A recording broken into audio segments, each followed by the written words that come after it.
back with In Your Face, here with Alex Rubinson and Connor Okuda. Akuda. I'm Shai Dweck.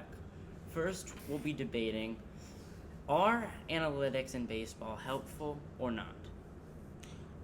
I I believe they help the game because you can't always rely on the human eye. That's not to say that numbers aren't that numbers are perfect, because we all know they're not, but they're more they're more concrete than the human element.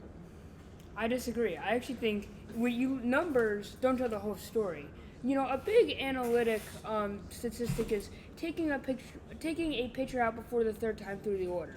So managers might lean towards that, but the human eye might tell you this pitcher's absolutely dealing. He is your ace. You need to leave him in there. So I think the human eye can be more trustworthy than some statistic you pull up. And in some cases it can, and in other cases, um, you would be proven otherwise. But I I tend to lean towards um, the I tend to lean towards analytics are good for the game rather than hurtful. I just think each situation is different. You know, who's pitching, what's that hitter's statistics, how is he fared against that pitcher, what's your bullpen situation. One thing that really stands out to me was opening day of last year when the Phillies were up 5-0 against the Braves. They took Aaron Nola out after about 5 innings with his pitch count still in the mid 60s, and he was dealing against Atlanta. Next thing you know, after they took him out, the bullpen blew it, and now we're seeing Nick Markakis hitting a walk-off homer against the Braves. So clearly a hot topic. Next, moving on to one of the most competitive divisions in football right now, the AFC North. Who you guys got winning this division next year? Alex, we'll start with you. I mean, this is obviously going to be a great race. It was a great race last year. But I'm not, I mean, look, the Browns, I think, they have the talent, but it's not always the best talent wins the division. The Steelers still have a proven quarterback and a proven head coach. And you look at a team like the Patriots.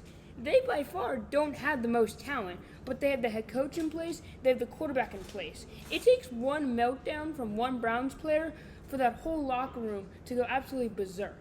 I I disagree. I believe Cleveland has enough talent, and the chemistry will develop over time with Baker and all those weapons the and the monsters on defense. I think you could be seeing the Browns in the AFC Championship game in the not too distant future. I mean, I think maybe in a couple years, but if we're talking about this year, I still like Big Ben's experience, Mike Tomlin's experience, and the chemistry that they have with Juju over Odell and that chemistry. Yeah, definitely going to be a really close division. Should be really fun to watch. Next, we'll finally move on to who you guys think has the most promising young core in the NBA. I believe it's the Pelicans, with the combination of Zion and Lonzo Ball, even though Lonzo hasn't developed into the star that his daddy said he would.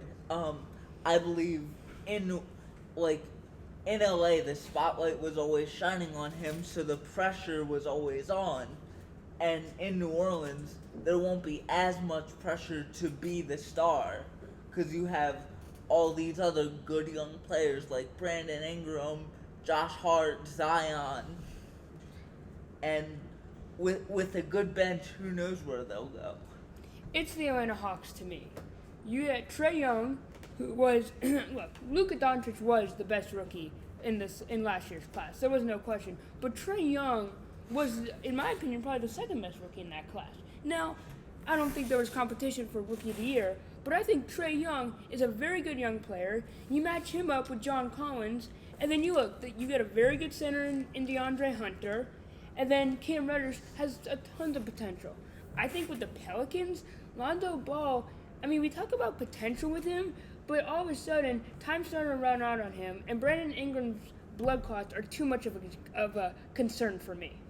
Yeah, I definitely like the Hawks. Just to correct you there, DeAndre Hunter actually does play small forward, Oh, but my they bad. do have really good young core. That's going to be all today for the In Your Face show with Alex Rubinson And Connor Okuda. and Shai Dweck.